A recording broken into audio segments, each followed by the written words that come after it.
It is the 13th of May 2026. My name is SIMBA Elijah Charles Kiage. Thank you very much for choosing to be part of the morning drift today. A time when the Africa Forward Summit officially came to a close yesterday. It started on May 11th, concluded yesterday, 2026 at the Kenyatta International Conference Center.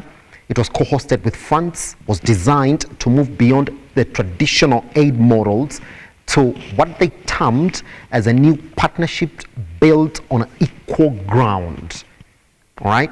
Now, the summit did bring together over 30 heads of state, by the way, right here in Nairobi, plus 2,500 plus investors and business leaders to focus, now wait for this, on a concrete investments driven and sustainable growth. That's exactly what that particular conference was really talking about. Now let's look at some of the promises that we've seen as the Africa Forward Summit then comes to that conclusion.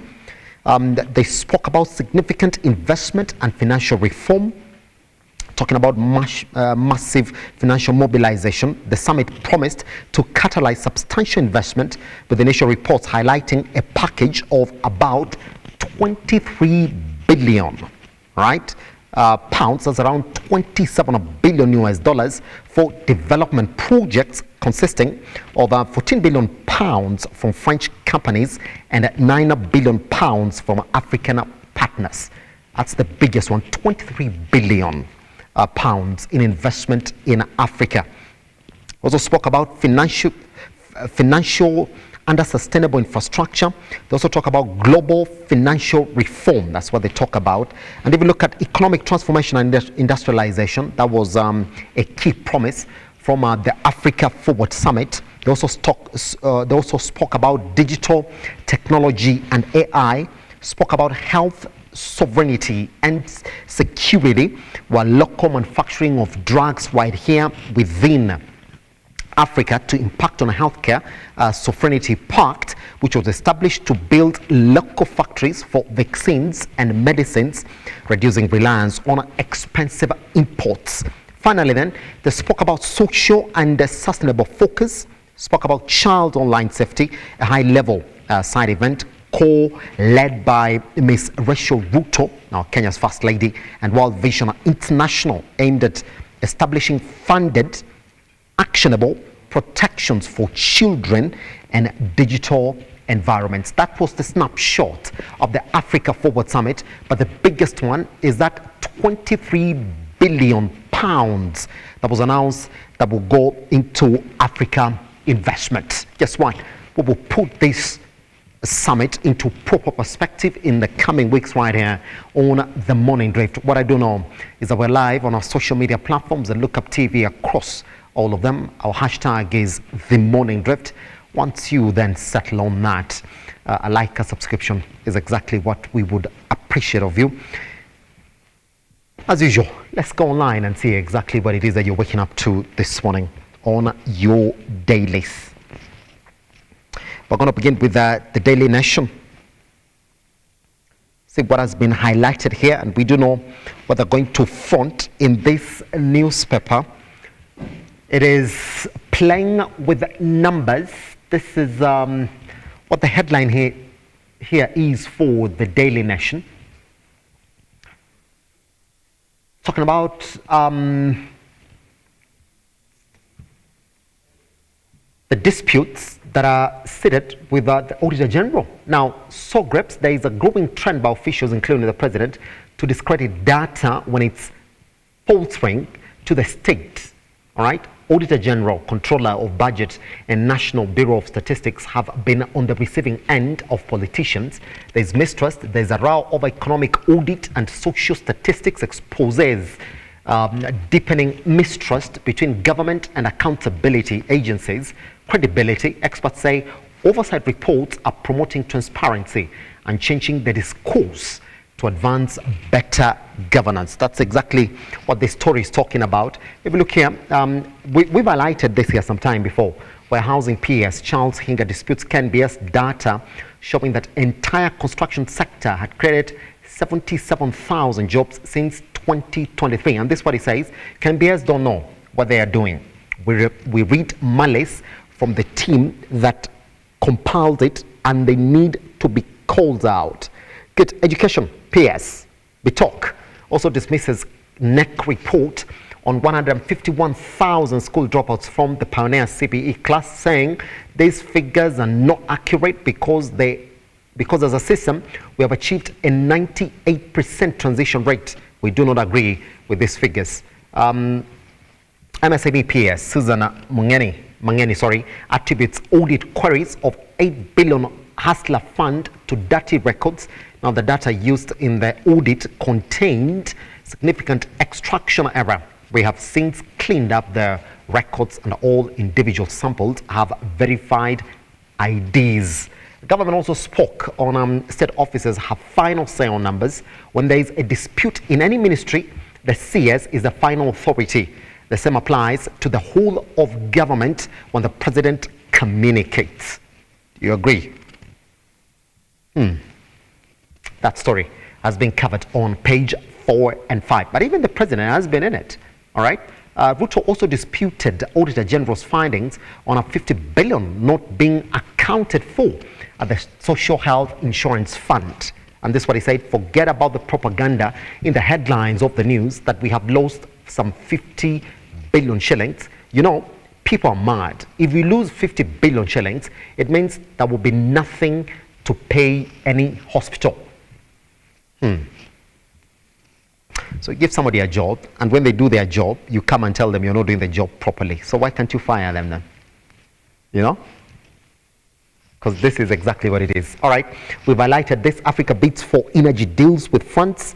The beautiful picture right there of the various heads of state that came into the city to attend that Africa Forward Summit right there at the Kenyatta International Conference Center. President William Ruto and First Lady Rachel Ruto posed for a group photo with the heads of states and governments during a state bouquet at the inaugural Africa Forward Summit 2026 at State House right there. Good. That story has been covered on page 10.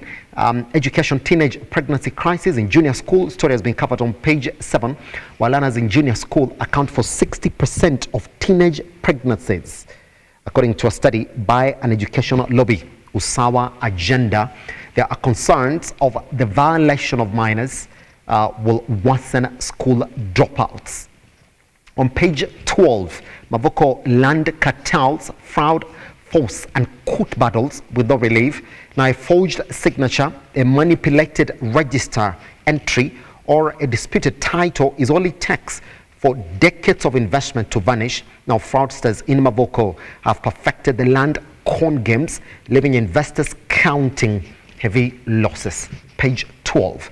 That story has been covered. Let's cross over and look at the Standard this morning. See exactly what we have it. It's talking about Bitok's passport heat. Now, despite mounting allegations over the irregular issuance of Kenyan passports and identity documents to foreign nationals, former Immigration PS Julius Bitok and Director General of Immigration Evelyn Cheluget have remained silent. Now, the latest claims gained fresh attention after the document shared publicly by former Deputy President Rigathi Gachagua pointed to a system that bypassed standard safeguards and fast-tracked approvals through senior immigration channels. Now, insider accounts and tracking records suggest a process that raised serious security concerns during Bitok's tenure. Now, the lingering silence now leaves one central question hanging. When will Kenyans get clear answers on what really happened? That story has been covered on page 4 as well. Now, majority of these stories have been covered on our social media platforms and Look Up TV across all of them. Our WhatsApp lines are right there on your screen. On that note, let's cross over to what is trending this morning. And we are going to begin with the first one on Ruto African Summit. We're going to play for you the proceedings of that summit all the way to where Ruto toasted to the true identity of the Kenyan. Call it wine tea. Let's take a look at the snapshots of the just concluded Africa Forward Summit.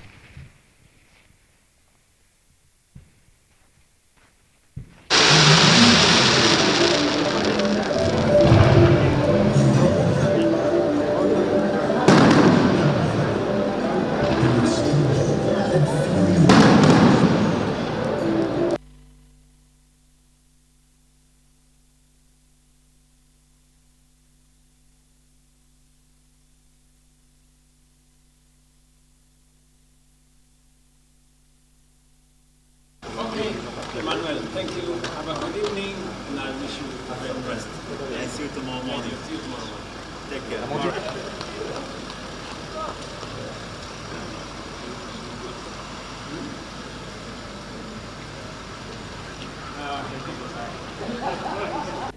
To the continuous prosperity and progress of Africa, to a strong and enduring partnership between Africa and France, to unity, solidarity, and cooperation among our nations, to the good health and well-being of all distinguished guests and their families, and to Africa forward in our shared success.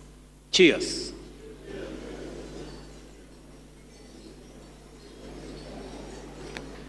Vive l'Afrique! Vive le Kenya! Vive l'amitié entre l'Afrique et la France!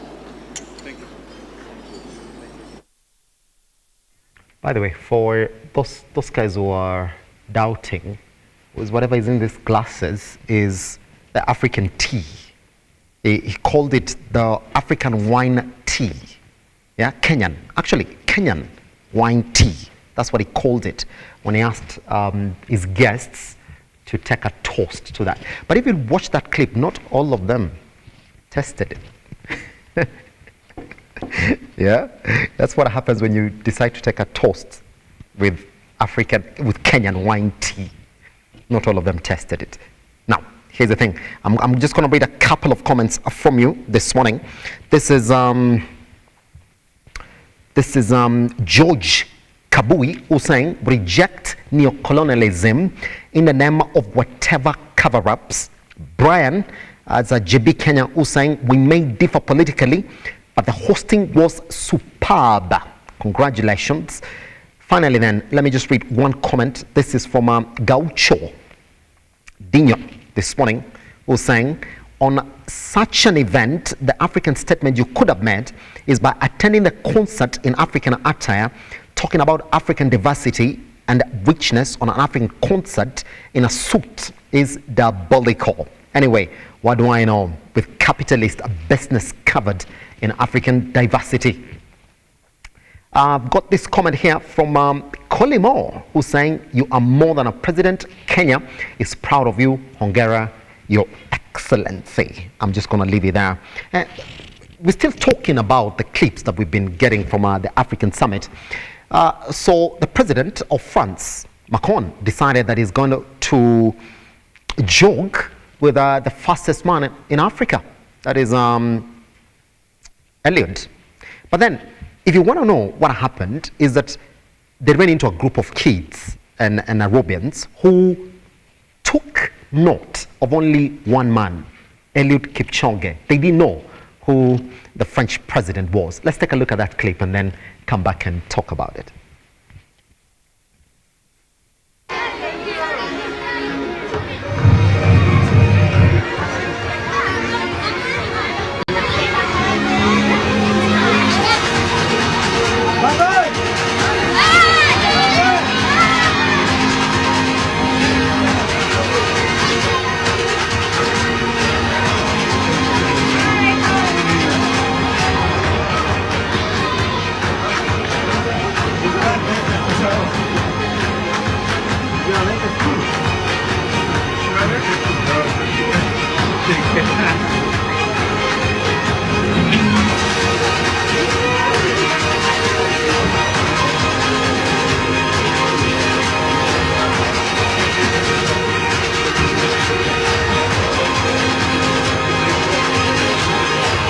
million Kenyans went online to look at this clip, and it's apparently making you very happy this morning. This is Sharps who's saying Kenya's on the right path because it's now teaching kids more about Kenyan legends like Eliud Kipchoge.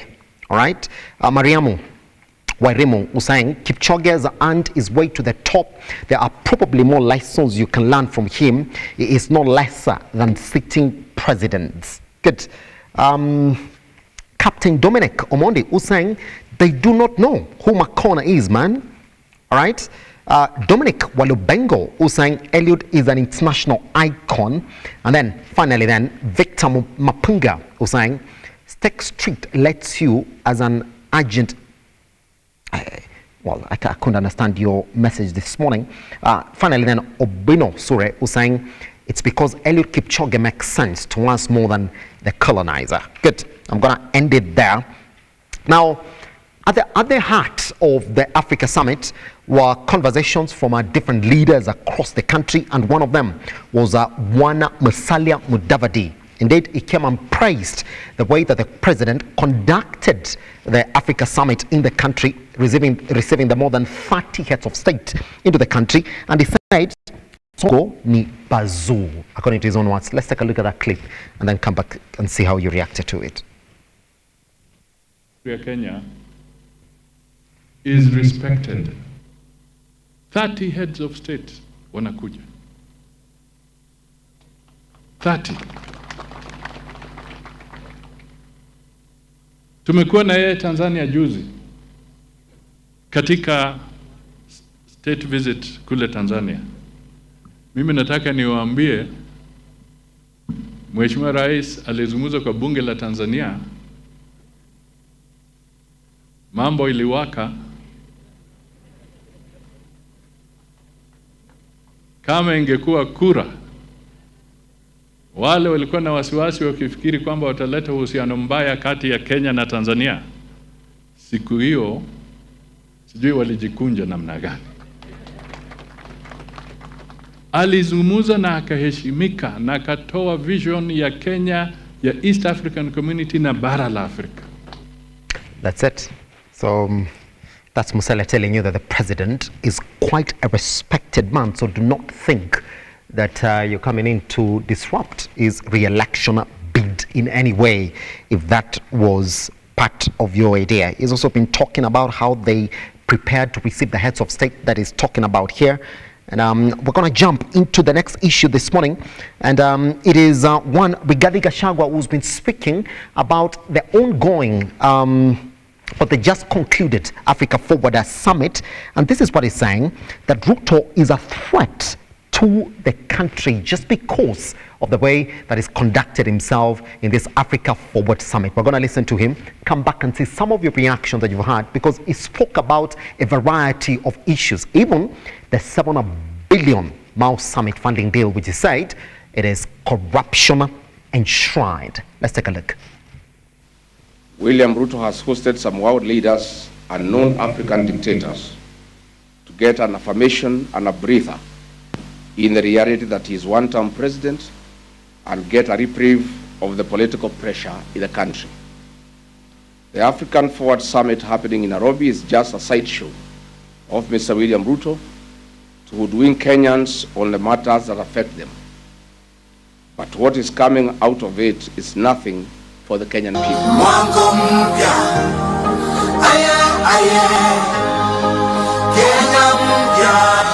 We thank the United Nations Secretary General for coming to Nairobi so that we address him from here on the danger that the Horn of Africa faces, courtesy of his host, Mr. William Ruto, the man in charge of Kenya. President Macron, thank you for coming. We shall tell you why Kenyans made noise to you yesterday and why they'll make some more noise when you meet them in the streets in your morning jogs.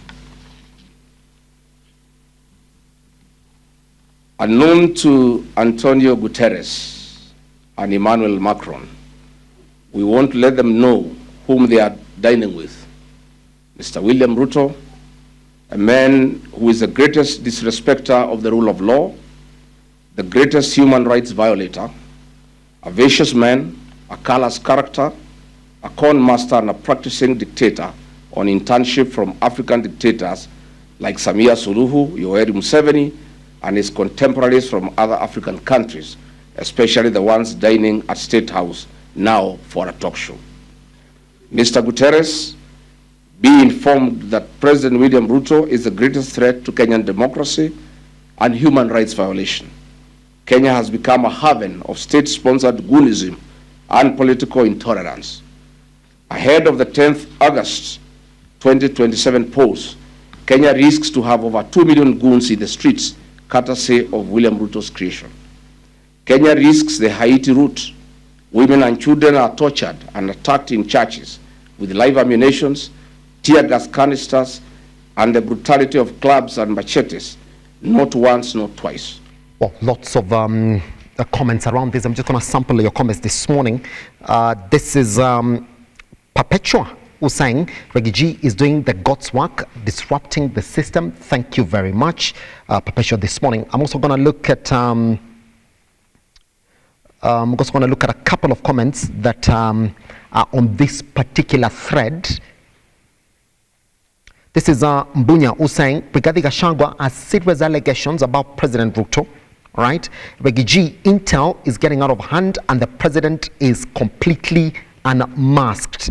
That is the reaction that we're getting from you this morning. Thank you very much, Labana Mbunya. Also, Otile, the one who's saying nobody takes him seriously except Kikuyus, if you say so, Otile. And finally then, this is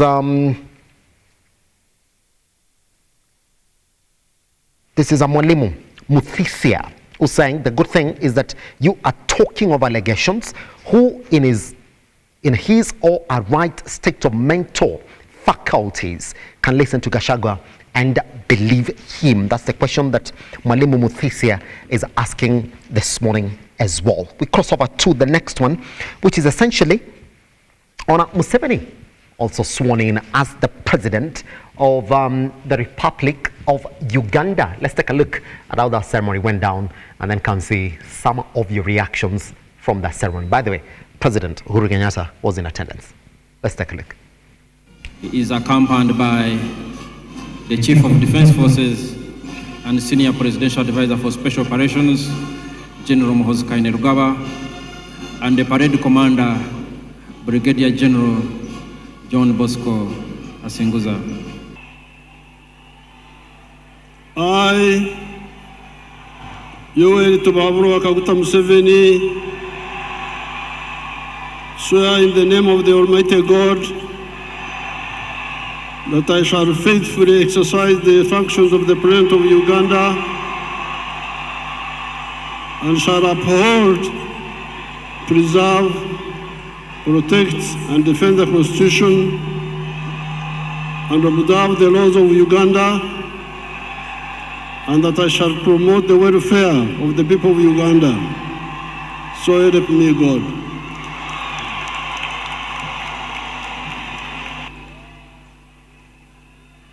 Has successfully taken the oath of allegiance and the oath of presidency. He is now signing on the respective protocols.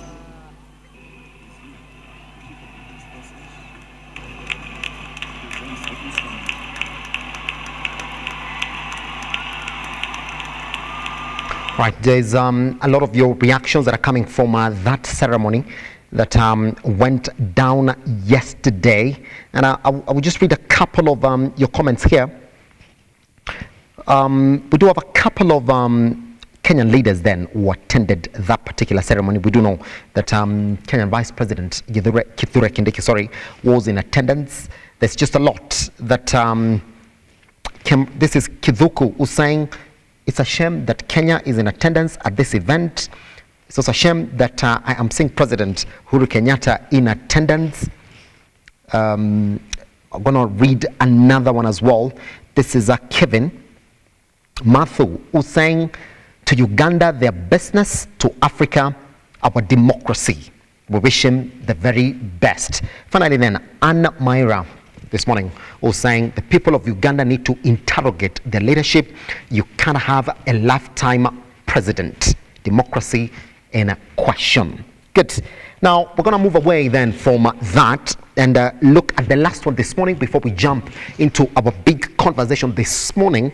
And this is somebody who's been questioned about the 25% phone tax increase, which, by the way, as from July, is going to see you dig deeper into your pocket if you want to buy a new phone in the country. Let's listen to his response. The other issue that has also been blown out of proportion is the issue of phones. And being reported that now phones will be more expensive. Far from it. The phones will be more cheap. Far much cheaper. How? Presently, when you import any phone into the country, you pay the following. There is value-added tax of 16%. There is import duty, custom import duty of 25%. There is excise tax of 10%. There is import declaration fee of 2.5%. And there is railway development levy of 2%. If you add all that, it's coming to almost 55%. Now we are saying we collapse all these taxes into one, which is excise duty, which is currently at 10%. We make it 25% and do away with all other taxes on phones. But now the point of levying the tax is shifted from the point of entry to when you are activating your phone. The beauty with that is you are only going to be able to start paying tax on a phone that you are using, not phones that are kept in stores by business people. But anytime you want to activate your cellular phone, then now you pay the tax. So in a sense, it should make phones cheaper, especially imported phones, cheaper. Because now the taxes are reduced. The total rate of tax is at 25%. So whoever is saying that this proposal is going to make cellular phones expensive is completely missing the point. Pretty much. Then let me just go through some of your comments here this morning. This is Kemping who's saying the tax in whatever form will be passed to the end user who is a mwananchi, you know it. Kevin Ochieng who's saying once you start explaining hapo tunajua kuna shida, time will tell. Joseph Zoom who's saying you talk too much. This is Ogendo at 68282 who's saying that you talk too much. Just be brief and clear. Soon the truth will come out. Your lecture is a copy paste from your master. Brian was saying you explain a lot. Where is the truth? All right. Perpetual was saying we don't want clarification. We will read the finance bill, then you know what next. Finally, Tatizo was saying once a good man with brains. Right now, just an Odianga. I don't know what that means this morning. Tatizo, what do you mean by this? You have to explain to us. Good. That's exactly where we stand this morning in terms of what is trending online. Majority of these are covered on our social media platforms at Lookup TV across all of them. Now, our conversation this morning is essentially on the youth in this country. For the very first time, and I'd say that since the 2023 Gen Z protests up to where we are right now, the youth have been at the center stage of creating political conversations that in one way or another have shaped the way in which we look at our politics in the country. But the question that really stands out is, do we really matter? Have we changed the conversation as a youth in the country? And if we have, what are the telltale signs that indeed come 2027, we're going to be part of those people who form that voting bloc and the leadership bloc? Once we come back, I'll be introducing the guests who are joining us here this morning so that we can look into that subject online and Lookup TV across all your social media platforms. The hashtag is The Morning Drift. You take us any breather. Once we come back, we jump into that conversation. Good morning.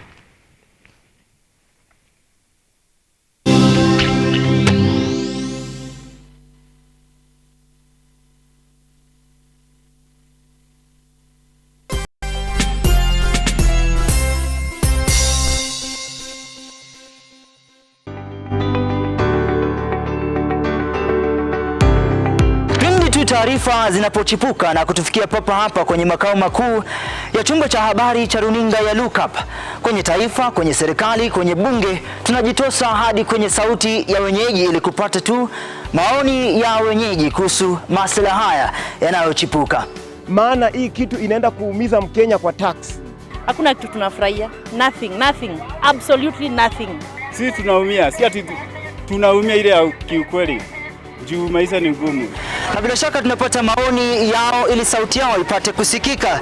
Na watasema hili, waseme lile, watasema hiki na waseme kile, almuradi sauti yao ipate taa. Mambo ya mafuta tena imekuwa ni changamoto zaidi kwa kila mtu wa bodaboda. Uchumi ikikuwa stable, tunaamini mambo itakuwa sawa sawa. Kwanza liko na ria wasi wa boda, mama mboga nini. Hao sasa ndio wamefinywa zaidi mazi.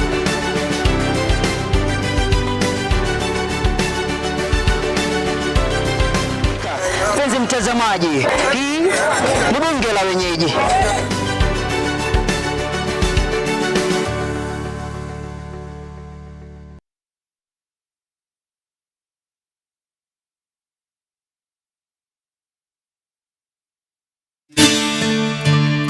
Do you need a dose of hope?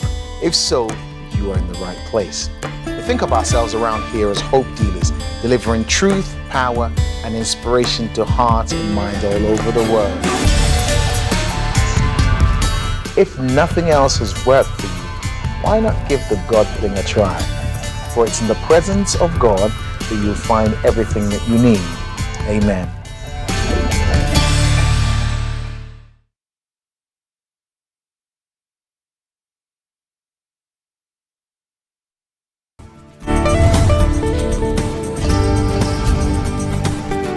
I recall the doctor telling me that day, he said, "Sarah, I'm sorry about what happened to you, but you see, life happens. You would have to learn to work with your hands, depend on your hands more." And today, if you're going through anything that you do not understand, just call on this name, Jesus, and he will save you. I realized I loved music when I was about 7 or 8. I used to puff my cheeks and play the 12-bar blues. Like I'd walk around the house doing like. Why do we need the Holy Spirit? I mean, if you look at what Jesus said when he was leaving, he said he is going and that he will send the Holy Spirit as our helper. So God knows everything since the end, from the beginning, has a plan for your life. So to find that plan for your life, you must find God. When you find God, you will know the path for your life.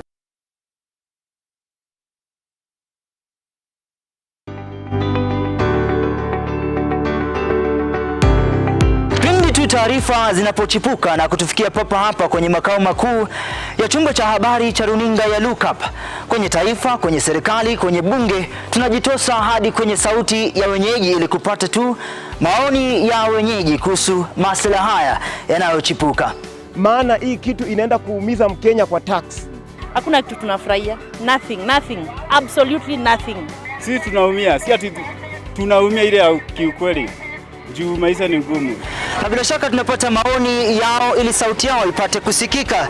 Na watasema hili, waseme lile, watasema hiki na waseme kile, almuradi sauti yao ipate taa. Mambo ya mafuta tena imekuwa ni changamoto zaidi kwa kila mtu wa bodaboda. Uchumi ikikuwa stable, tunaamini mambo itakuwa sawa sawa. Kwanza liko na ria wasi wa boda, mama mboga nini. Hao sasa ndio wamefinywa zaidi mazi.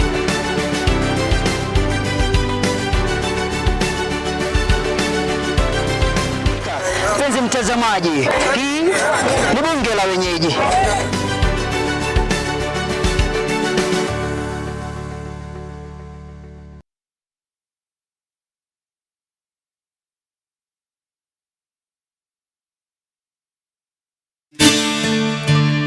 Do you need a dose of hope? If so, you are in the right place. We think of ourselves around here as hope dealers, delivering truth, power, and inspiration to hearts and minds all over the world. If nothing else has worked for you, why not give the God thing a try? For it's in the presence of God that you'll find everything that you need. Amen.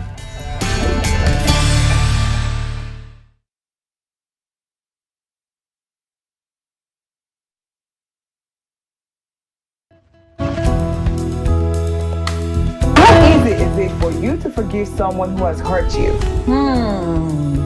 How easy is it?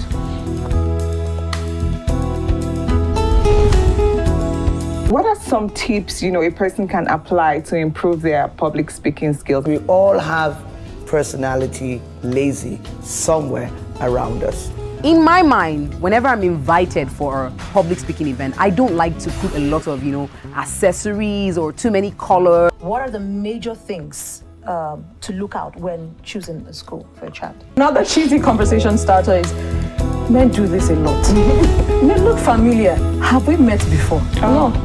We met in Nobody's buying that line again. No, we don't. We don't buy it anymore.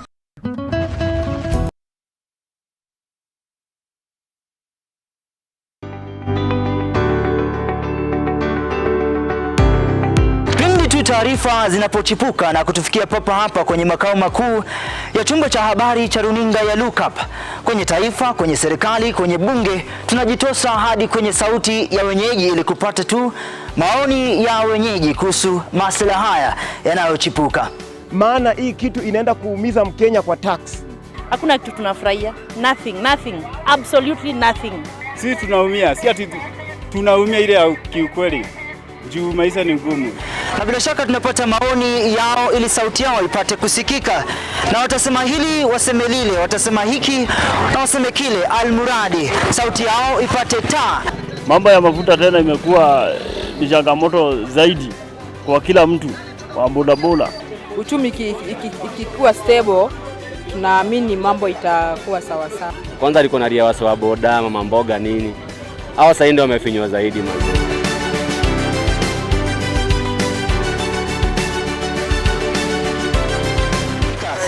Mtazamaji, hii ni bunge la wenyeji.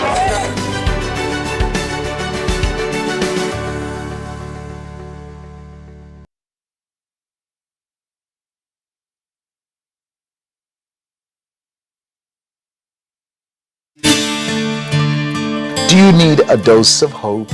If so, you are in the right place. We think of ourselves around here as hope dealers, delivering truth, power, and inspiration to hearts and minds all over the world. If nothing else has worked for you, why not give the God thing a try? For it's in the presence of God that you'll find everything that you need. Amen.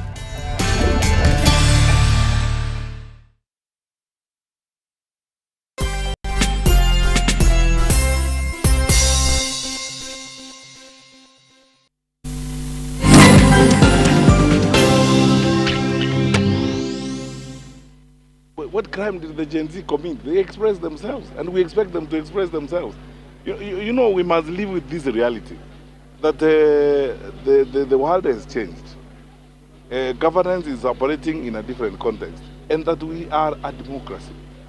And what that means in actual terms is that we will wake up in the morning and there are people who think differently from what we think. We've got to live in this society together with those who do not agree with us. And we must coexist, and we must be here. And when Kenya's young people ask questions about what we do, we answer them. That's what happens. If we don't have answers, we also honestly tell them we don't have the answers. So if Kenyan young people are asking questions, for example, what do you expect to happen? That we tell them to go and look for President Salva Kiir to answer them. They have a president. We have a president here. We have a leader. And leadership is about responsibility. It's about taking up responsibility. That's why every time I say I am seeking the office of the president, and I will not make excuses for my responsibility. I will face up with every question that is asked by my citizens, young and old. Those that I'm not able to answer, I'll be very honest and tell them I cannot answer them. But I will not use that kind of shameful language that you saw the president of Tanzania use. And because she's the head of state of a neighboring country, I want also to be respectful and diplomatically restrained, because you know we can't prescribe to others what we are not willing to do ourselves. So nitawaheshimu wa Tanzania na kwa sababu ni rais wao, so I cannot comment so much about them. All I can comment about is that our president missed an opportunity to put up the image of Kenya, modern Kenya, and speak about modern Kenya, because people here are tolerant, and democracy is taking root in our country. He should have defended democracy. It's a proper way to start that discussion this morning, and that is former Interior Cabinet Secretary Fred Matiang'i saying that we have to respect the youth in this country, that we have to wake up to the realization that we are leading people who might not agree with everything that we are telling them or the direction that we are pushing them toward. And that's what we begin this morning, because he was responding to one Samia Hassan Suluhu. If you do remember, last week the president addressed Parliament, and Samia Hassan Suluhu stood up and said, we can't allow the youth in our countries push us to the wall. In fact, he asked for she indeed asked the president to punish the youth of the country so we can't put them in check. She said, you can't rely on democracy to disrupt the functions of a country. This morning then we asked the question, in this country, as we've seen, since the Gen Z protest in 2023, there has been this youth dispensation in the country. Do you believe that we are at a time when the youth in the country, as it stands now, are taking the center stage politically, that before the political class in the country makes any decision, they have the youth at the back of their mind? Now, we do know that the youth remain the single largest political bloc in Kenya, yet they remain also among the most frustrated demographics in the country. Now, IEBC figures, let's look at them over the years, have consistently shown that voters between the age of 18 to 35 make up nearly half of the registered voters, with past registers placing them the representation between 40 and 51% of the national voter base. Now, recent IEBC updates also indicate that there are more than 1.3 million new voters registered in the latest drive, many of them young, and continue to represent that demographic in that IEBC register. Yet, despite these numbers, and we expect that once we are done with the voter registration, which is currently ongoing, by the way, if you haven't, make sure you are registered, that this will continue to grow all the way to 2027. Now, one man has positioned himself as a youth president in the country, and that is President Dr. William Ruto. It talks about the Nyota Fund, talks about youth education programs across the country, talks about youth facilities across the country, like the ongoing construction of stadia across the country, donation of buses, and also youth facilities, and it speaks the youth language. That's what it says. Are we at a time when the youth are directing the way the country politics is going to be run? We do expect in the studio this morning one Ken KOECH, who's a member of parliament, Emgwen constituency aspirant under the UDA ticket. We do also have in the studio this morning one WANJIKU THIGA, who's the National Youth Caucus Chair, DCP Party. WANJIKU, how are you doing? It's been a minute. Yeah, it's been quite some time. Mm-hmm. Happy to finally have you in the studio. I'm happy to be here again. Karibu sana. Yeah. All right, let's talk about these numbers, WANJIKU. There's one man who's saying he is a youth president in the country.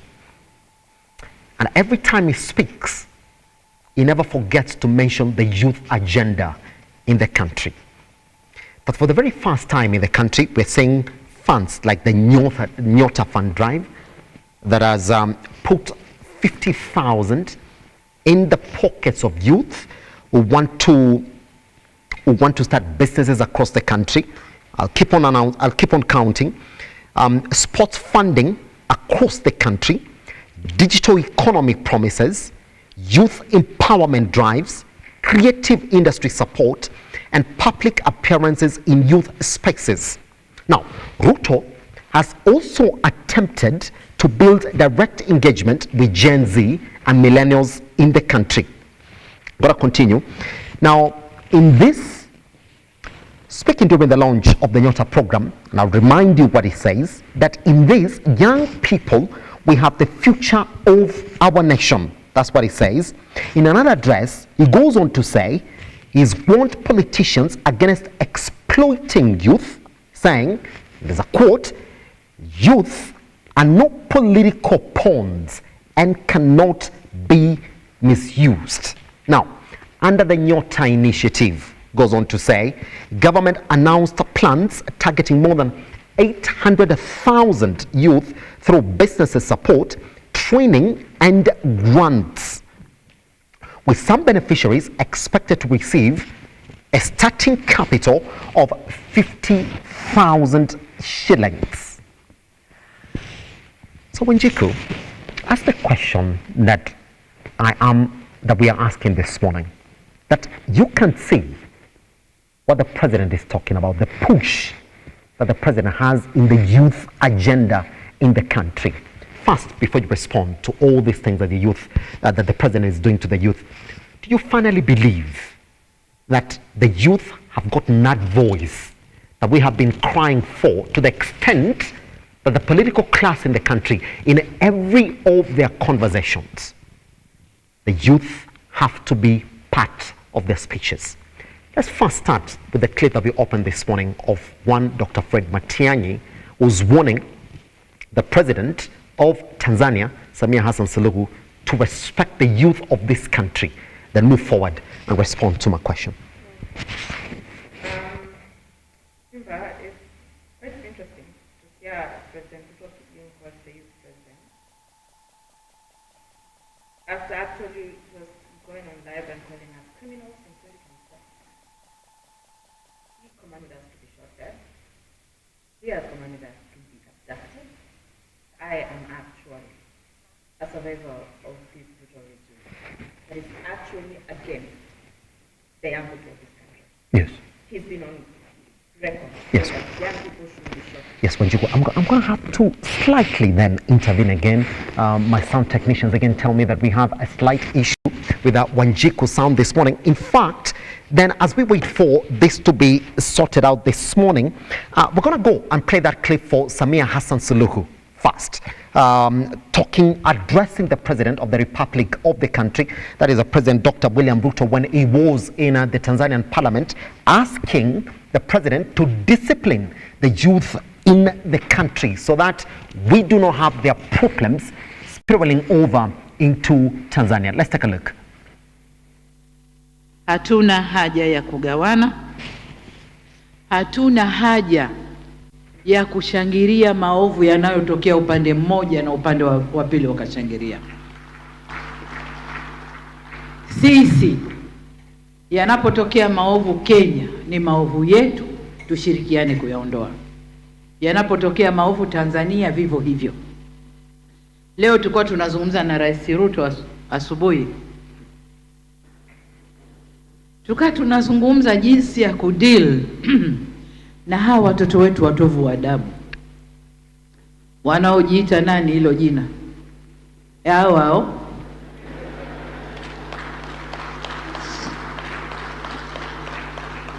eti na wenyewe wanajifanya ni hao wa East Africa. Kwa hiyo popote wanakwenda kupigania demokrasi. Kwa hiyo wafanye fujo huku, wafanye fujo huku, wachome huku, wadisturb serikali zao. Nikaambia Ruto, we have to send firm on this, watovu adabu hao. Tusichague wa Tanzania au wa Kenya. Wakija kwangu na chapa mikwaju, wakija kwako chapa mikwaju, ili wakae sawa. Na hapo tutapata jumuiya ambayo ina watu wenye heshima na ina watu walionyooka. Neno demokrasi lisituchafulie nchi zetu wala mila zetu wala desturi zetu. Demokrasi haina formula. Demokrasi ya kule mbali tofauti na ya kwetu huku. Sisi kwetu tuna mila zetu na desturi zetu zinazokwenda na hiyo demokrasi. Kwa hiyo kwa namwambia mwenzangu, hebu tusimame mguu sawa kulinda hizi nchi zetu.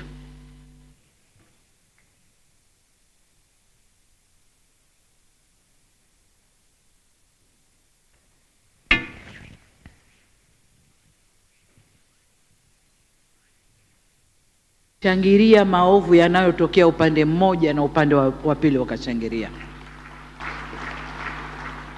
sisi, yanapotokea maovu Kenya ni maovu yetu, tushirikiane kuyaondoa. Yanapotokea maovu Tanzania vivyo hivyo. Leo tulikuwa tunazungumza na Rais Ruto asubuhi.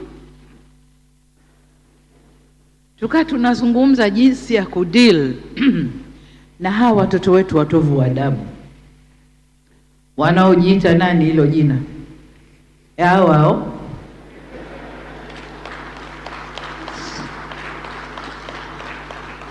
eti na wenyewe wanajifanya ni hao wa East Africa. Kwa hiyo popote wanakwenda kupigania demokrasi. Kwa hiyo wafanye fujo huku, wafanye fujo huku, wachome huku, wadisturb serikali zao. Nikaambia Ruto, we have to send firm on this watovu wa adabu hao. Tusichague wa Tanzania au wa Kenya. Wakija kwangu na chapa mikwaju, wakija kwako chapa mikwaju. That's it. Ili wakae. I think we're good now.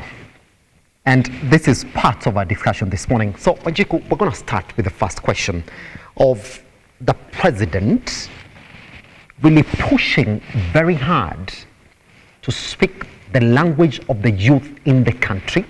Now, let's start first with Matiang'i also warning Samia Hassan Suluhu and the president to respect the youth of this country. Yes. Thank you, Simba, for having me today. I'm really privileged to be here today and, speak on the youth agenda of this country. For a long time, young people has been a buzzword for politicians, especially for this regime. And I would want to say the word buzzword because it's what's trending and to say, but at the end of the day, you don't implement or you don't meaningfully engage the young people. Yes. To go to your question, I'm grateful that Deputy Party Leader Matiang'i really responded to what President Samia and President Ruto said regarding the young people of both Kenya and Tanzania. For me, it was very unfortunate that such words came from President Samia, but I'm not shocked. We saw what happened to residents of Tanzania and young people, and most especially young people of Tanzania last year. Right now, I understand that President Samia Suluhu is under scrutiny because of the murders that happened last year. It's an estimate of 3,000 and above. We saw a lot of media censoring, so we couldn't see exactly what was happening in Tanzania. And I'm glad that we as Kenyans really came out to speak for our brothers back then. And because there was a lot of media, social media censoring as well. Yes. I wish President Ruto came out and defended young people of Kenya when President Samia spoke in that language and manner. Young people are not indisciplined. Young people are asking for accountability. We cannot be calling young people indisciplined when at the end of the day, they are holding their leaders accountable to their mandate. Once you become a leader, you have a social contract with your citizens. And that's why you hear people saying, oh, you represent, you always speak about interest of community X or Y, but it's because this person or this leader has a social contract with his or her people. So that's what even young people are doing of Tanzania and Kenya. Honoring the social contract, reminding our presidents, this is what you've promised young people. So please hold to it. And you could hear President Samia couldn't even mention our name. She asked, what do they call themselves? She very well knows that it's a generation, it's Gen Z. She belongs to a different generation. This is a whole new generation, and they're participating in politics. I want to say and mention that we have seen the rising political consciousness of young people. We've always seen voter apathy from the young people. I ran for office in 2022, and young people did not come out to vote. Yes. And that's how I knew I'm going to lose. Yes. Because I depended on the voter community of young people. So even when we talk about 2027 and will young people finally sway the elections of 2027, I say yes, because finally the political consciousness of young people has risen, and none other than other elections, young people will participate this time around. And not only as voters, but also as young people are running for office. And we can also see the darker side of young people being fully involved or being inclusive, being included into, a full election, is that we've seen young men being weaponized. And my party leader yesterday spoke about having about 2 million guns in the country. And these are the unemployed young men we have in this country. We have, Ruto, I'm shocked to hear, is called the youth president, but he has done consistently staged empowerment programs that do not solve the underlying and institutional challenges that affect young people. It's been a handout or a cash drop kind of economy. But cash drops don't solve issues. With the Nyota Fund, you're handed 22,000. But Simba, surely, 22,000, what will I do with it? Will I pay rent? If I'm in business, I think that actually most of that money will go to licensing. And that will be it. So there's no true injection to my business. So for young people in 2027, we are fully involved, but there's a darker end where we are weaponized as instruments of chaos and violence. And another thing, UDA, they had a very big function the other week in Nairobi. And you could see young women twerking, being asked to twerk on stage. This is objectification and sexualizing of young women. So this government refuses to meaningfully engage young people. And we are left disenfranchised. And that's why the election in 2027 is going to be very expensive, because people will demand handouts because they're disempowered. They don't have jobs. If you can check, mental health cases have been on the rise. Young people are committing suicide because they no longer have hope. We have a president who goes on the rooftop of cars giving promises, but they're never implemented. And this is the problem of our country. It's promises after promises, but no actual fulfillment. Yes. And we can also see a lot of femicide cases rising because money back at home is actually almost non-existent, and men are unable to provide for their families, so they feel the pressure. And this is why there are a lot of conflicts within homes that are ending up in a lot of femicide cases. That's it. So the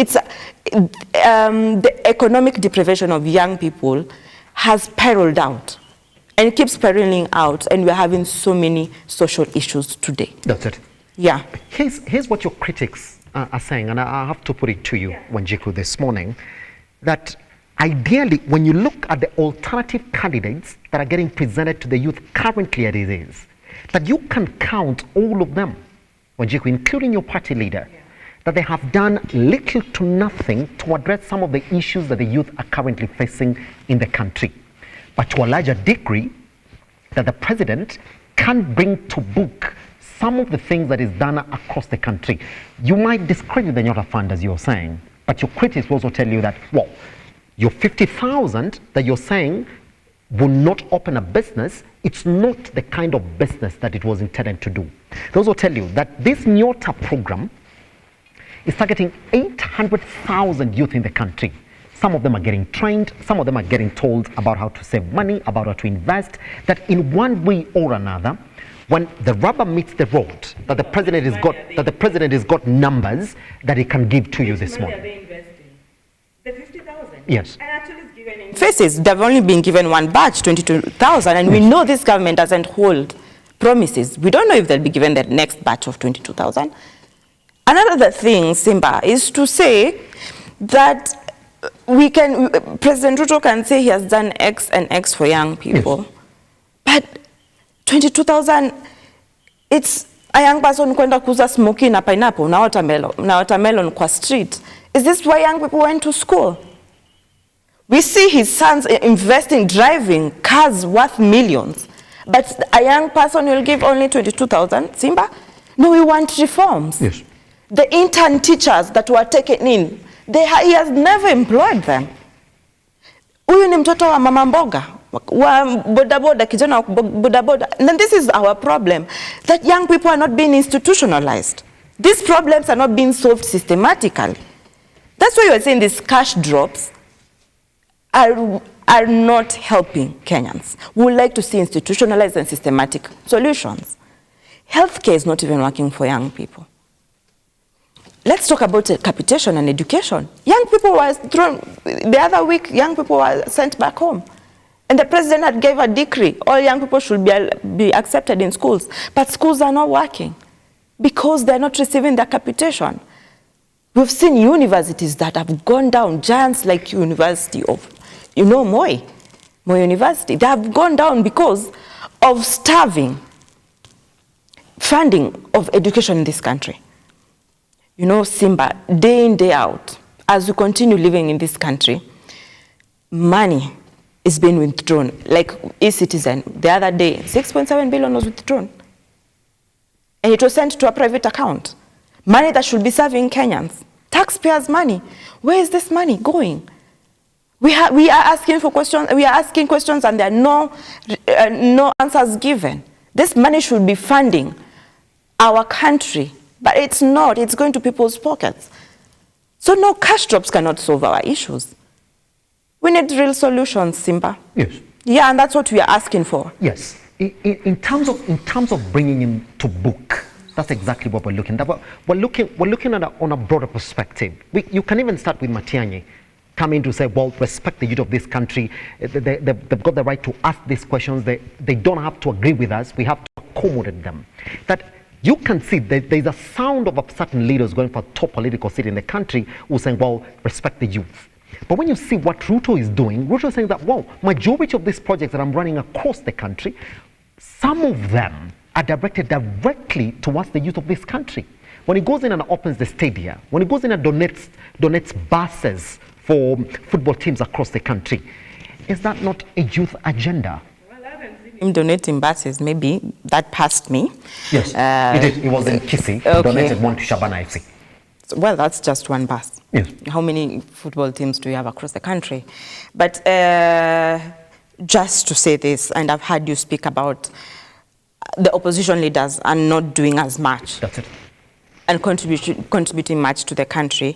I want to say that as DCP party, we're always on the front line whistleblowing what this government is doing. Yesterday, our party leader whistleblew the French deal because we know President Macron is in Kenya, and we called him out because his country received about 7.5 billion shillings.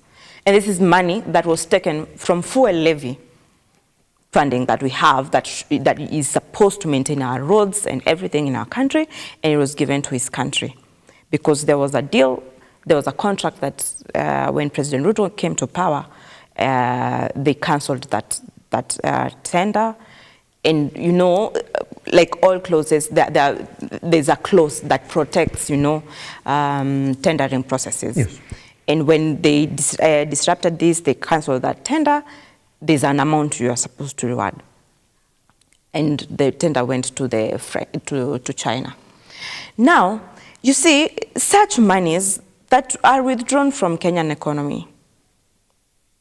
I really truly believe that it is illegal to take money from the fuel levy and direct it elsewhere. It should serve Kenyans on our roads. Our roads are full of potholes.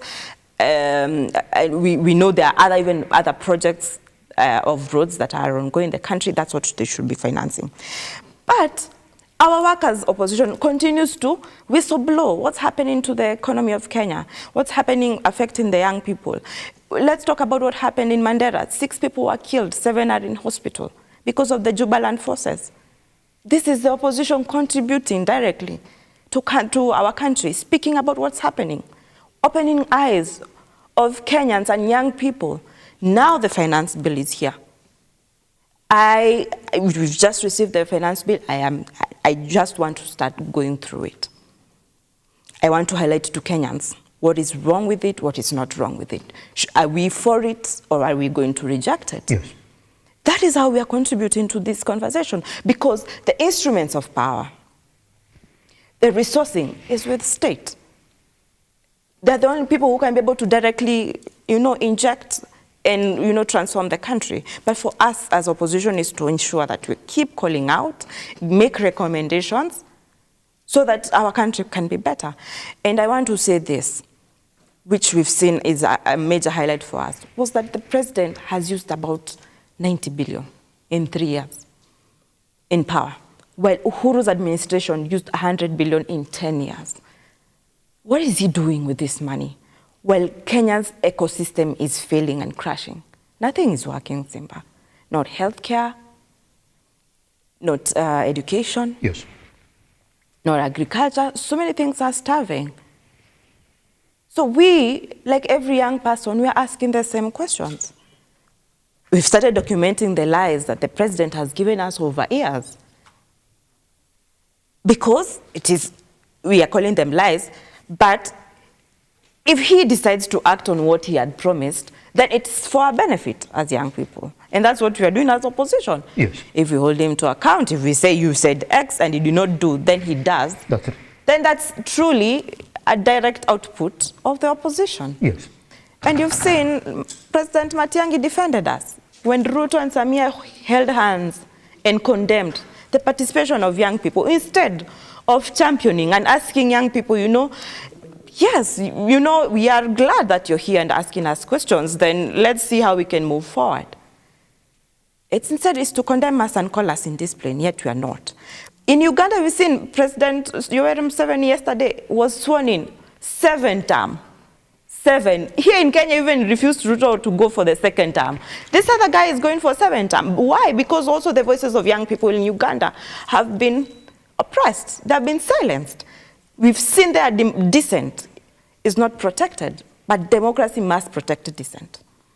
We've seen what Bobi Wine has always gone through, even as he fights for the place of young leadership in his country. But in Kenya, we've refused to tolerate it. Before, Kenya was a sterling example of leadership and democracy for a long time. Yes.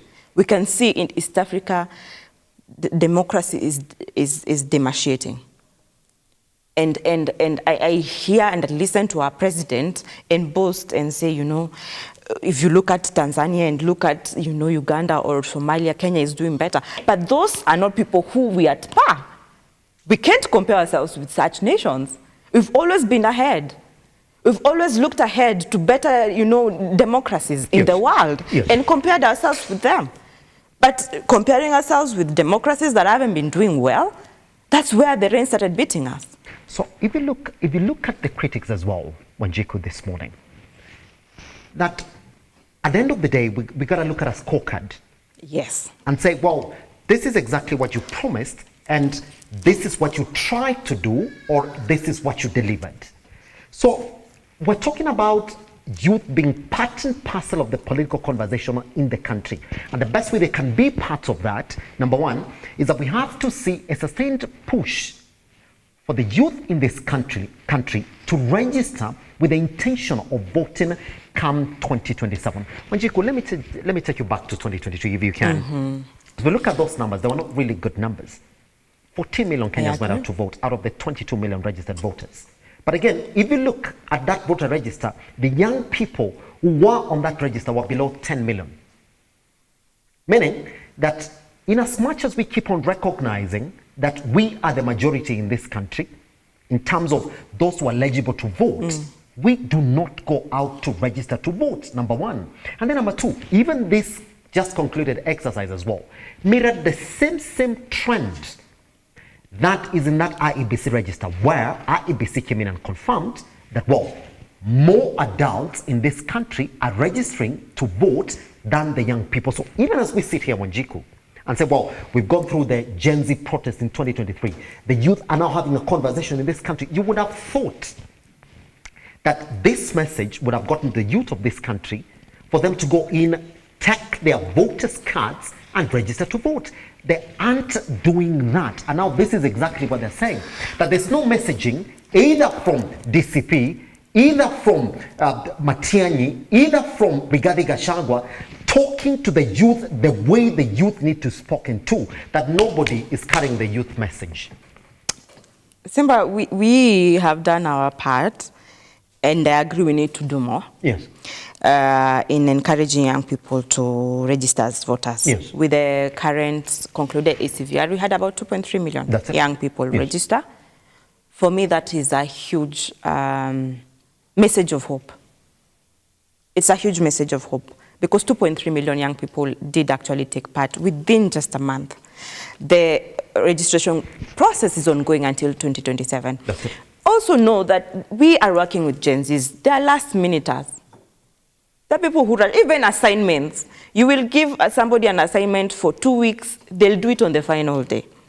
I know by the time we are in 2027, we'll have a good number of young people who will have registered to vote. Yes. And I know you're speaking about by-elections, and I agree with you. Young people do not take part strongly in by-elections because, again, this is a whole new electoral process that young people are going through, so we have to continue guiding them. That you have to participate in a by-election. This is how by-elections look like. What we had were party primaries, especially for like us in Kalau. We had party primaries. We are looking forward to elections. Tomorrow, Emurua Dikir will be deciding as well. We are going to, monitor and see how the young people's participation will look like. But young people need guidance because remember, their political consciousness was raised in 2024, SIMBA. So there is a lot of work to do on civic education. I want to chime in and say, yes, our party leaders should do much more, engagement with young people. And that's what, even for me, I drive and push my party leader to do. And my party leader is a convertee. He loves young people. If you look at DCP party, it's a party of young people. It's youth-led. Our neck... Is that what you're saying, that he loves young people, but we're not seeing it? We see it. You saw us launch the Nikokadi with young people in Nyeri. And there was a lot of conversation about it, that movement was not essentially your movement. It is not our movement. Yes. It is not our movement, but it's a movement of young people of Kenya. Yes. And you cannot disengage young people who belong into a political party. We've allowed ourselves and we've organized ourselves, but that doesn't mean that you disengage us. Yes. So Nico card is for every young person. But is that what it is? That you couldn't launch your young movement? You took over. No, Simba. We did not take over. We aligned. It is a rallying call for every young person. So we, as DCP Youth League, we aligned with every person. So when people see you take over that movement, we did not take over. Just hold on, because that was the accusation. That was the accusation that was leveled against you. That we don't see DCP in this movement. We see DCP that has come into an already existing movement, and that's where the questions began. Simba, is there a DCP youth messaging that we can take home? We do have. And I think people need to be keener on our rallies. Simba, there is no political party that gives young people the mic like DCP party. We do so many in a week. We will do about 3 days or 2 days of rallies. If we'll have the, the Kajiado tour, we'll have the, Migori or Nyanza tour. We have tours. Yes. And sometimes we even do them as United Opposition. You saw we were in Mombasa the other, in Taita and Mombasa the other time. And young people access the mic. And do you know what it means to be given a microphone in an already mobilized crowd for you? Because as young people, we don't have the financial muscle to do so. But it raises your visibility. It gives you confidence even on holding the mic and how you can speak and articulate your issues. When Rigathi Gachagua is giving young people the mic, he is handing over power.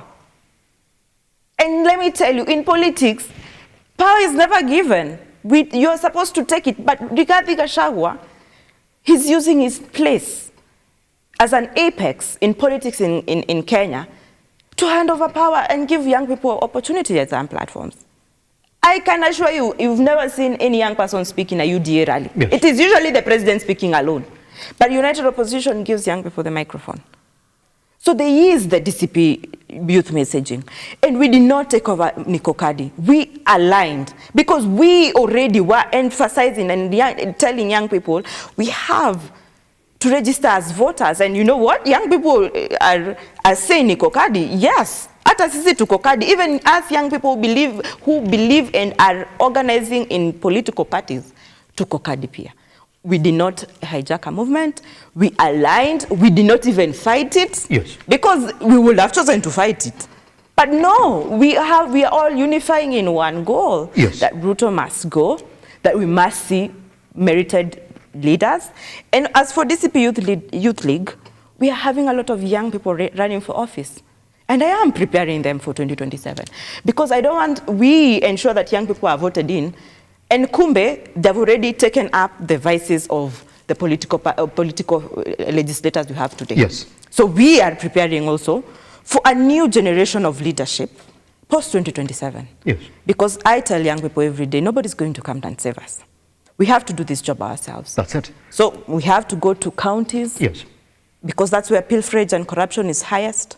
We have to go and seal those loopholes, represent our wards, fight for ward development fund, look at how budgets are done, protect the public purse at county level, and those who are going to national level to also do the same. That's it. Ensure our policing favors the young people, Yes. actually, because our agenda this time round, post-2027, will be young people. That's it. Yeah. Here's the burning question in the room, Wanjiku, that you have to respond to as well. The conversation for one term among the youth has been looked as getting old leaders who've been with us and done nothing for this country out of office. In fact, the youth agenda is that we have to make our decisions as a youth in this country because we know we're the biggest voting bloc, so we can elect leaders that we want. And I was told to ask you this question. I'm going to put it to you directly as it is. And this is from Bagoro. Good morning, Bagoro. How are you doing? Happy that you knew that Wanjiku was coming to the studio. And this is the question that she has for you. And she says, I wonder why Wanjiku would align with DCP. If you go back just a little bit to the protests that we had in this country, at the beginning of the leadership of Ruto and Gachagua, Gachagua was the one who was at the forefront of defending the police brutality that was thrown to the youth who were protesting in the streets. Goes on to say, so why would I vote for Gachagua, who is the same cloth as Ruto? Goes on to ask the question, should I vote now just because Gachagua is not with Ruto? Ahead. Thank you, Bogoro, for your question. Thank you for following this conversation. I appreciate that young people keep, they're inquisitive. And that's how then we get to learn. That's it. The first question she has asked is, why is Wanjiku with DCP? That's it. And DCP has 3 ideologies. Number 1 is equity, number 2 is justice, and number 3 is intergenerational. These are things that very align with me. Number 1, justice. Young people are going through a lot of injustice in this country. Number 1, young people were murdered and no compensation has happened. There was no apology. Ruto said, if I wronged you, then that's not an apology. You used even the word if. He did not even offer a proper condolence message to young people. Number 2, there was no even a national memorial for young people to acknowledge that young people actually did go through injustice. So for me, it's not only just justice, of lives lost, of abduction, it's also justice of, the economic situation of young people. Unemployment rates are soaring. So it's justice of many items. And because of time, I will not talk about all of them, but it's justice. Number 2 is equity. I'm a young woman in leadership. We've seen young women participation is very low.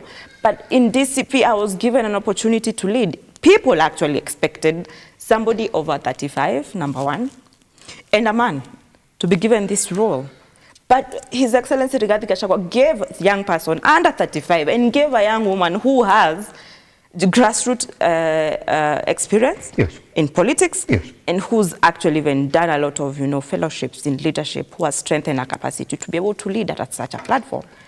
So for me, equity also really aligns with me, because let me tell you, Simba, out of 1450 seats, ward seats, MCA seats in this country in 2022, only 12 young women were voted in.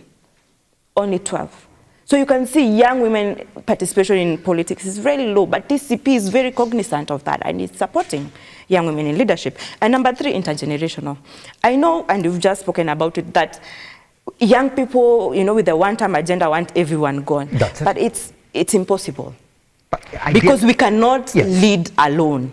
We need older people to guide us through, you know, leadership. You know, young people are irrational. We move very fast. We know we haven't seen things older people have seen, and we use history and the past not to make mistakes. So we need to step on their shoulders to see far much ahead. That's why even at DCP, it's very intergenerational. Do we fight as different generations? Yes, but we have to meet at a point. Their thinking and our thinking are very different, but they guide us. And we also guide them because we tell them, you know, things have changed now, this is how things are moving. But they're saying, you know, if you move that direction, there's a hole there. This is what happens if you make a decision on X. So it is intergenerational leadership that goes ahead. That's why, for me, I won't be so quick to admonish or dismiss all, you know, older leaders that we have, because we have powerful leaders like Martha Karua. Isn't she older? She is, but she has exceptional leadership. We have Matiang'i, we have Rigathi Gachagua, we have all these people who have solid experience in politics and leadership, and we need to learn from them. But that's where we meet, and that's what we are calling intergenerational leadership. And here, Mbogora said, Rigathi Gachagua pushed or you know, was pushing the agenda of police brutality. Yes. I want to tell Mbogoro, when young people were being shot dead in 2024 with the Mandamano protest, Rigathi Gachagua was still deputy president. And Ruto did a presser and called young people criminals. It was such a heartbreaking moment because I was also on the streets. And I've been on the streets for the longest time because even when I was being captured last year in 2025, I was on the streets. You were still on the streets. And I was actually coming to that. Yes. So when Ruto called us criminals, Rigathi Gachagua called for a presser in Mombasa and told President Ruto, you need to stop killing our young people. He called out the president, and this is what now, it was the final blow. I'm not saying that was the reason, but I'm saying this was the final blow so that Rigathi Gachagua can be impeached, because he was seen as somebody who doesn't, you know, you don't collaborate well with the office, and you seemed like you disrespected your boss. There was no other leader who came out to protect young people. It was only Rigathi Gachagua, and that's the reason why I followed Rigathi Gachagua. Yes. He was the leader who told Ruto face to face. And if you've seen leaders in this country, for a long time, they have not been comfortable in calling out President Ruto because he's ruthless. Like what I went through was a ruthless regime. And it's showing it close that it can scratch back if you try to defy. So for a long time, it was Honorable Rigathi Gachagua who was calling out this rogue regime. And, you know, because of his courage, we saw movements like Linda Mwananchi now step up. That's it. And Sifuna and Babu came strongly, and we have Onyonka. I know more people came out. That's it.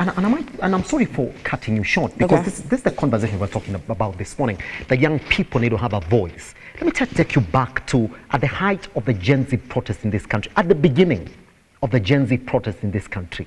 They started with the finance bill and then later progressed to let's go to State House and take this rogue leadership out of office.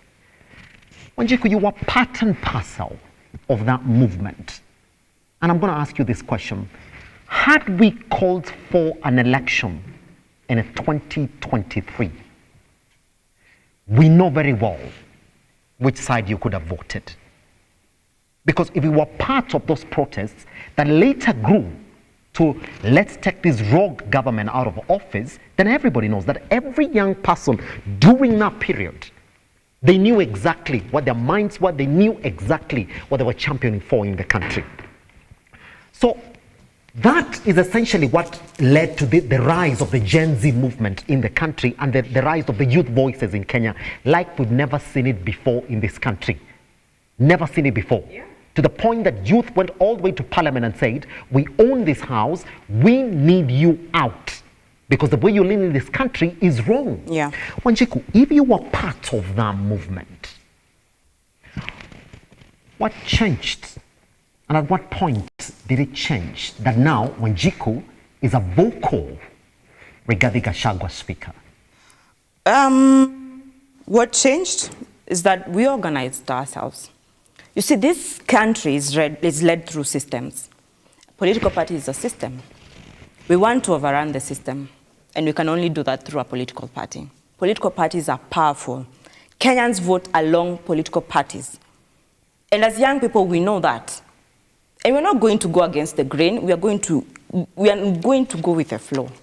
And we are going to align with political parties that also align with our ideologies. I've just, been able to explain our ideologies and why now I'm in DCP. Which you found later once you joined DCP. Yes. Wanjiku, which you found later once you joined DCP. Yes. What stopped a young, powerful youth leader, a young, powerful woman youth leader in this country from marshalling her grassroots influence to form a strong youth party in this country? Simba, do you know how much it costs to register a political party in this country? In fact, I can guarantee you right now, it's impossible to register a political party because this regime is very, very critical about which political parties are being formed. Then again, Simba, there is no need to register a political party while you have already a political party that aligns with your ideology. There is no need. There's already a political party that aligns with you. So what do? You join it. You organize alongside it. And young people, we don't have the financing to run a political party. Is that why we have this photo up that they were talking about here, Wanjiku? Because now when people look at you, you are split in the middle. There are those youth who look at you this morning and say, well, strong political leader, it's exactly what I need in woman leadership in this country. But the other side of the block looks at you and says, but you joined the other side that we were fighting together to remove out of office in 2023. Young people were not fighting Rigathi Gachagua. They were fighting the government. They were fighting. And Rigathi Gachagua was part of government. They were fighting His Excellency William Ruto. They were fighting their own MP constituencies. Because you remember that time ya kusalimiana? You remember, we young people, we all participated. We did the public participation on finance bill. And we all texted our MPs. And we told them, go vote no to that finance bill. Young people did not have an issue with His Excellency Rigathi Gachagua. Young people had an issue with William Ruto. Young people had an issue with their legislative members at constituency level. We told them, go vote no. They all went and voted yes. Then the majority leader, Kimani Ichung'wah, came and boasted to we young people and said, regardless of you going to the streets, we passed the finance bill. It was never a fight. Young people were never confrontational in any way with His Excellency Rigathi Gachagua. And even at his exit and impeachment, Rigathi left. But after he had told His Excellency President Ruto, stop killing our kids. These are our kids. Just like you have kids, I have kids, these are other people's kids. Stop it. He was the only person who defended young people. So young people don't have a problem with His Excellency Rigathi Gachagua. They have a problem with the whole regime of old leadership. Yes. And that's the problem, the job that young people are doing right now. That's it. They are sifting. Yes. Which older leaders actually do support young people. And for me, is to educate. Leader X, this is how they supported young people. Leader Y has never supported young people. That is the job that people like me should do for young people. And I do such things through my TikTok and Facebook, lives. Because that's why we can have informal conversations. People can ask, so how did person X contribute for young people? I feel like, like Mbogora said, I don't think he has ever been for us. So you take that opportunity to educate. That's it. And that's the things we are doing as youth leaders in Kenya. Pretty much. So just before I show you what the government then is doing and communicating to its voting bloc ahead of the 2027 general elections, the last question that I have for you on this particular issue, because we're talking about youth power, youth voices in the country. Yes. So are you okay with losing that youth voter bloc that do not want, in one way or another, to be associated with somebody who's been in government before and never ideally delivered the promises they made during their campaigns?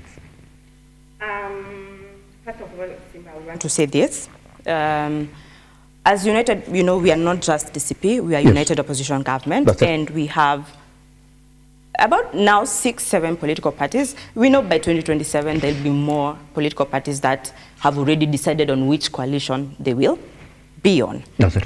As DCP, we have our presidential aspirant, and that is His Excellency Rigathi Gachagua. He will announce his running mate. And so do we expect PLP to do, DAPK to do, WIPA to do, and all other political parties to do. After a while, in 2027, the most preferred candidate will be the flag bearer.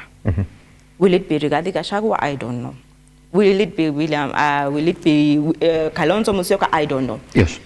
But whoever will be the flag bearer, that is the person we are all uniting to support against the re-election of William Ruto. Yes. So I know that we all, as young people of this country, are going to unite behind the flag bearer of the United Opposition, because we all have one goal, and one goal it is. And before we go to 2027 elections, August, we young people, we will have an MOU with the flag bearer. We will have our own demands that should we take government, this is what we're expecting. We will have a social contract with that person. And this person will go in 2027, should he win, and we hope that United Opposition will win, they know that this is a government that was voted by young people. 2022, William Ruto wasn't voted by young people. But young people are holding him to account in every day. Yes. Can you imagine a president who will be voted in by young people? He will have no other choice but to deliver for young people. That's it. So we will have an understanding of what we want come 2027. And I know that young people will rally behind the United Opposition flag bearer. That's it. Because we all know that as young people, we cannot survive another 5 years of William Ruto. We can't. It is as clear as day for us. So we have no choice but to rally behind the one person we will have. Pretty much. Wanjiku, let's talk then about having power. That means that the communication right now from every party, from all the youth leaders across the country, has to be, tell the youth, you need to go register, vote. But let's see, the energy that the government then is using through its emissaries to communicate with the people of Kenya and the youth at large, to have them to vote in the next general election. This is Musalia Mudavadi speaking consistently to the people of Kenya on the need to go pick your cards, register, and vote in 2027. Then after we come back, we compare whether this is what the youth leaders in the country are also currently doing. Let's take a look.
All right, we do apologize for the quality of sound for that particular clip, but I will just read for you the notes this morning so that you know exactly what Musalia Mudavadi was talking about, and I will say it so that Wanjiku can also see those notes from Musalia. He's talking about register kwa wingi tushinde mapema.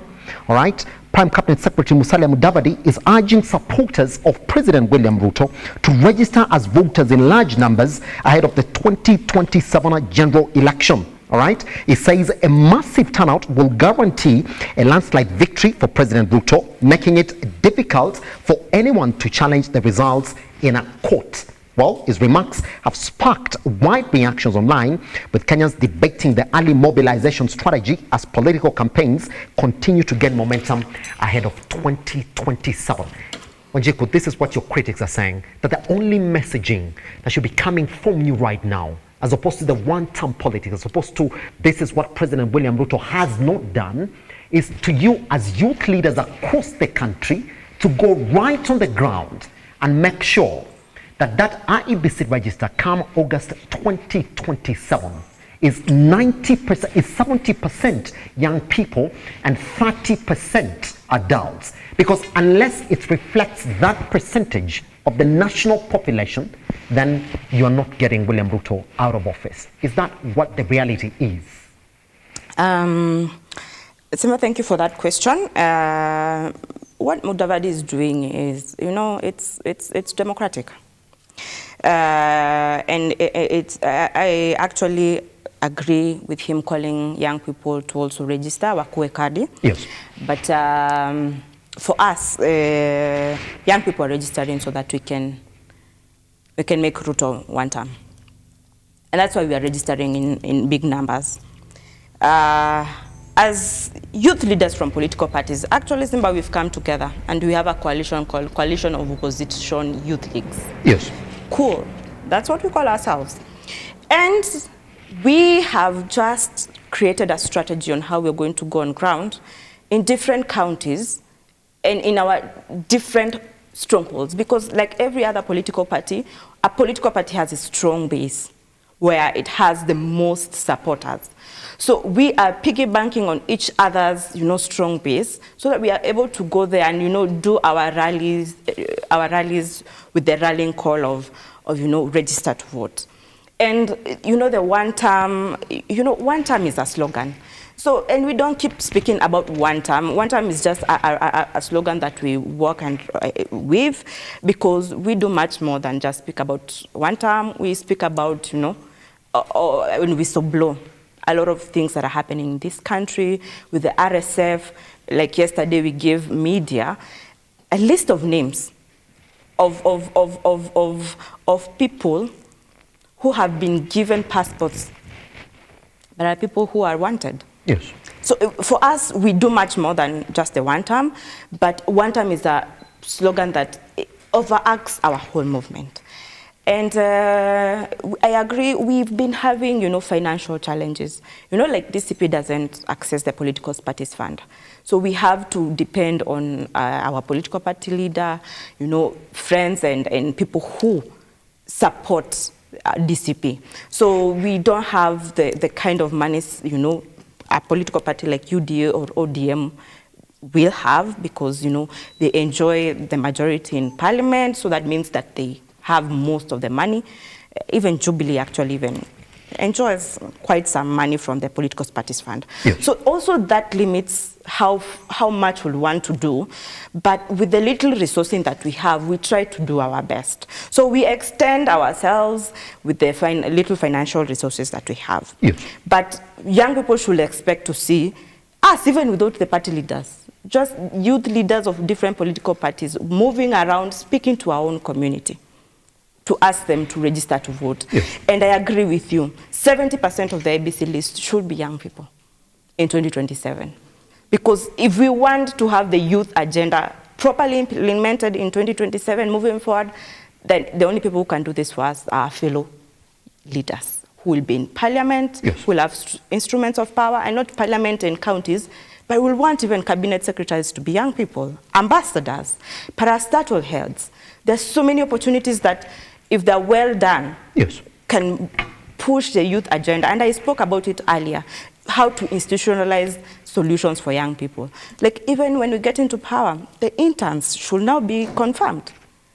You know, became other opportunities like police service and, you know, jeshi should be just for young people. That's it. And then that way, if we are able, and then make the business environment very friendly. That's it. Because government can't employ every young person. That's it. But what you can do, if we make the business environment friendly, then companies thrive, companies from abroad come and extend, you know, and open, you know, other support bases here, then young people are able to employ. Pretty much. At the end of the day. WANJIKU, we have 2 minutes to step out of the studio, but you gotta respond to this. Take 45 seconds to respond to this before I give you that final chance then to speak to the youth of the country. This is KOECH Ken was supposed to be in the studio this morning. He's really apologized for him not stepping into the studio this morning. Oh, what were you doing? Me relax.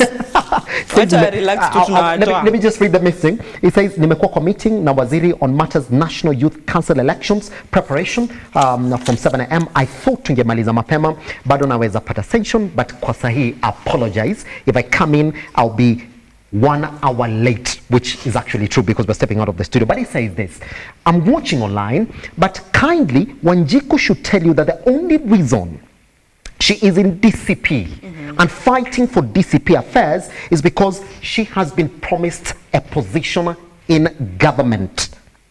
Be it them losing or winning the election come 2027.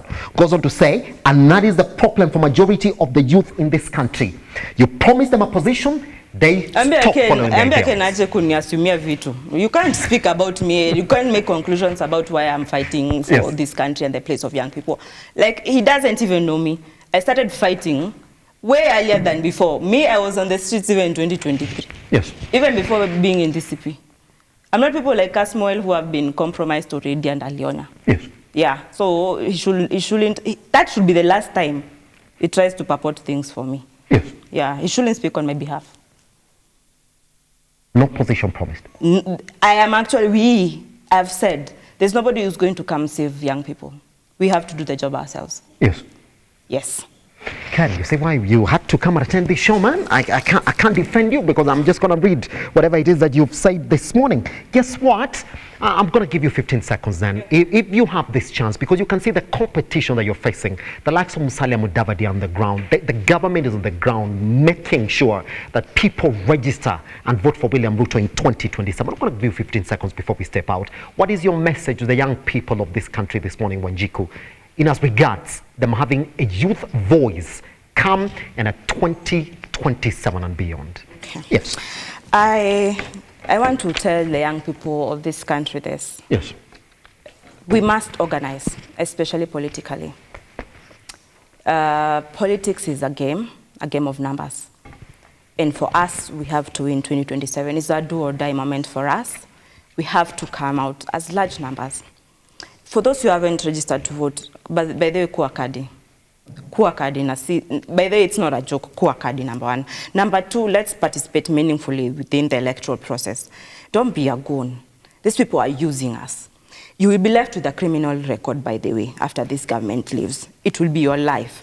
Number three, run for office. Those who are able to run for office. Because we can't say that we don't have good leadership, yet we can't offer it. Let's give people an alternative in the ballot. So run for office. Number four, do not give up. That's it. Do not give up. We are on this race until 2027 August. Let's support our youth community. Vote yako upatie kijana mwenzako. Do an audit on MCAs. Look at people who are vying for MCA. Everybody is critical. Every leader is critical. Look at who you'll give the vote for MCA, for the MP, for woman rep, for senator, and even for presidency. Vouch everybody. Because 2027, post-2027, our lives need to move forward now. We've been on stagnancy for past 3 years. We cannot survive a life like this again. Guess what? I can't add anything. That's it.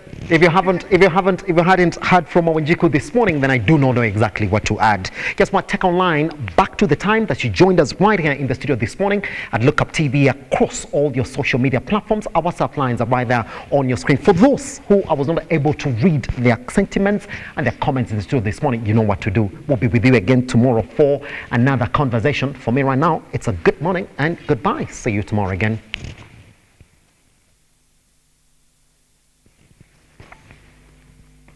I don't know, naona vile unapigwa.